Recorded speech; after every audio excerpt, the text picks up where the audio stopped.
குற்றச்சாட்டுகள், கேள்விகள் பன்னீர்செல்வத்தை நோக்கி எழுப்பப்பட்டிருக்கின்றன.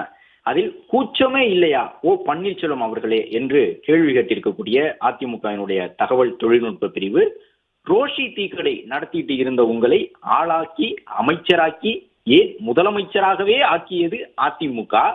அம்மா வளர்த்த இயக்கத்திற்கு ஏ ஃபார்ம், பி ஃபார்ம் கையெழுத்து போடக்கூடிய பெருமையை கொடுத்து அழகு பார்த்தார்கள் அதிமுக தொண்டர்கள்.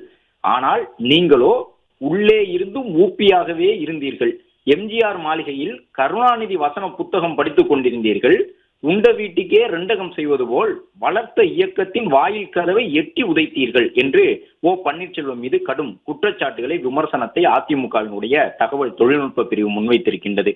மேலும் பாவம் சும்மா விடுமா, அரசியல் அனாதையாக இனி நீங்கள் அதிமுக வேட்டியை கூட கட்ட முடியாத நிலைக்கு தள்ளினார்கள் ரத்தத்தின் ரத்தமான அதிமுகவின் தொண்டர்கள். பசுந்தோல் போர்த்தி கொண்டு நீங்கள் நடத்திய நாடகம் எல்லாம் அம்பலப்பட்டு நின்றதும், வேறு வழியே இல்லை என்றதும் ஓனரின் வாசல் படிக்கே போயாச்சா ஓபிஎஸ் அவர்களே என்று அதிமுக சார்பில் கேள்வி எழுப்பியோடு உள்ளது மட்டுமல்லாமல், இனி உங்களை போன்ற பச்சோந்திக்கு ஜெயலலிதா எல்லாம் சும்மாதானே என்றும் கேள்வி எழுப்பியிருக்கின்றார்கள்.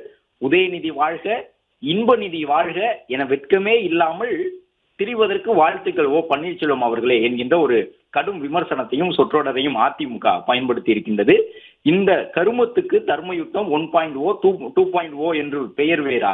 உங்களையும் நம்பி வந்து ஏமாந்த அந்த சில தொண்டர்களின் பாவம் தலைமுறைக்கும் உங்களுக்கு தொடரும் என்று விமர்சித்திருக்கக்கூடிய அதிமுக, தயவு செய்து ஜெயலலிதா அவர்களுடைய புகைப்படத்தை துறந்து விடுங்கள் என்று கூறியது மட்டுமல்லாமல், எப்போது செய்தியாளர்களை சந்தித்தாலும் தர்மம் வெல்லும், தர்மத்தின் வாழ்வுதனை சூதுகவும், முடிவில் தர்மமே வெல்லும் என்று சொல்லக்கூடிய பன்னீர்செல்வத்தை நோக்கி, உங்கள் தர்மத்தின் வாழ்வுதனை கருணாநிதியே கவ்விக்கொள்ளட்டும், தயவு செய்து ஜெயலலிதா புகைப்படத்தை துறந்து விடுங்கள் ஓபிஎஸ் அவர்களே என்று அதிமுக